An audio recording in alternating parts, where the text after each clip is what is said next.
Welcome to the Wisp Mama Bear Podcast, episode 46. I'm your host, Sarah Yacoub. Today's topic, Dr. Martin Luther King Jr. Good morning, everyone. Happy Monday and happy Martin Luther King Day. I remember as a kid learning about Dr. Martin Luther King Jr. and thinking how wonderful it was that the ugliness, the darkness he worked so hard to drown out with light and love, was vanquished. Growing up in a diverse community, I thought the civil rights movement was done. And because I had no concept of time, I thought things like slavery and Jim Crow laws were from a really long time ago. Side note, I also thought the women's rights movement, of which my late grandmother was a leader, was a dragon already slayed. Except that I wasn't a kid then. I was a female deputy district attorney in Los Angeles, daughter of a PhD seismologist, who at no time felt like a, quote, female attorney. Just an attorney. Q in Western Wisconsin. The role and treatment of women in rural Wisconsin is a topic for another day, though. I don't remember how old I was when the reality of the work yet to be done with racial and socioeconomic inequity became real to me. There were, however, significant red flags along the way. Watching the beating of Rodney King on the news as a kid, learning that the officers who beat him were not held accountable, watching the O.J. Simpson trial and hearing that the injustice of that verdict was connected to the injustice of the Rodney King verdict. I don't recall if it was a district attorney mentor or sheriff's deputy who shared the following, but I recall hearing reports that when the jury on the O.J. trial got released from sequestration, someone in the crowd yelled, "That's what they get for Rodney King." My takeaway was that injustice is corrosive and it precipitates more injustice. I was blessed to have the opportunity to be a congressional intern for Congressman Adam Schiff on Capitol Hill in Washington, D.C. while in college. He was a member of the House Judiciary and International Relations Committees. Now he is the chairman of the House Intelligence Committee. I wrote my term paper on gang legislation that was up to bat in the House Judiciary Committee while I was there. The long and short of it is that despite bipartisan efforts to craft legislation to reduce gang involvement, to reduce crime, that was years in the making, the Bush administration swooped in and steamrolled it with legislation that didn't adhere to any of the proven methods to steer kids onto a different path. Instead, it was full of mandatory minimums and cut funding for things like after-school programs that are proven to help kids stay away from gangs. I remember asking my late grandmother and grandfather, why? They told me to follow the money, so I did. Turns out, given the very ugly short-sighted profit to be had in privatized prisons, the idea was why invest in people if you stand to profit from their downfall? What I now understand is that it is more like politicians not investing in people because those who line their pockets stand to profit from the steady supply of, quote, customers to fill up privatized prisons. If this sounds sick to you, you're right, it is. The Democratic Party does not have a monopoly on righteousness, but the role of the Republican Party in pushing this pipeline to prison was enough to turn me off to Republican politics. Martin Luther King Day brings mixed feelings for me. On the one hand, I am grateful that he gets the recognition he deserves in a way that children all across the country get to learn about his great work and his vision. I am grateful for the opportunity to revisit and reflect on his words, his wisdom, every year. I am grateful that, hypocrisy aside, it is more or less a day of unity for our nation, that generally, regardless of partisan politics, people from both sides of the aisle honor Dr. King. I enjoy reading all the quotes on social media, and I appreciate this time of reflection. My feelings are mixed or rather bittersweet, because some of the very same people who celebrate Dr. King in words on social media are morally offended by calling Kaepernick taking a knee in peaceful protest. They are the same people who turn a blind eye to white power hand signs and pictures of politicians for whom they would vote if they were in that jurisdiction as the candidate with an R next to their name on the ballot. As I talk through this, I'm thinking my frustrations are not fair, that my beef is or should be with the leaders of those who on their face present as hypocritical. I'm thinking I'm grateful for any steps in the right direction, even if just words not yet followed by actions. As one friend so wisely reminds me time and again, baby steps, baby steps. Dr. King has a lot of words of wisdom. My favorite quote changes depending on a whole host of factors. Right now, I really appreciate his words, quote, "True peace is not merely the absence of tension, It is the presence of justice.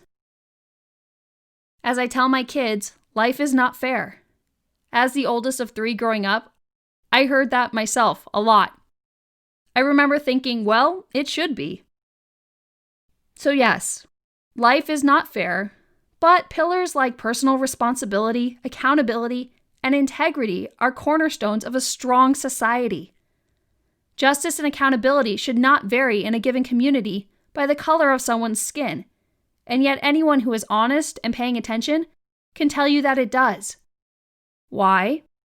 Well, the seemingly obvious answer is that there are racists among us and too often in positions of power, as in a judge in a court of law. While that is true in part, it's only part of the equation. The other part, as I see it, is a function of implicit and explicit bias. Bias that we as people don't even know is there. Even better, oftentimes it manifests not as hatred for any given group, but selectively applied empathy. Let's break it down. We tend to empathize with those to whom we relate. Take police shootings of unarmed persons of color.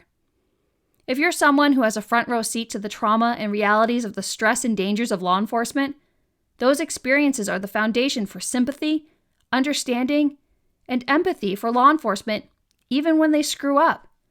You get it.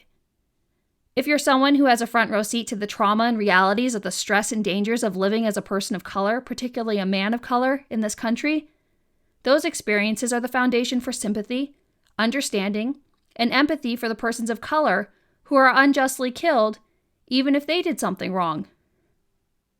Worse, oftentimes, when it comes to police shootings of unarmed persons of color, they did absolutely nothing wrong at all, which makes it that much more heartbreaking and offensive that we as a society are not putting an end to this.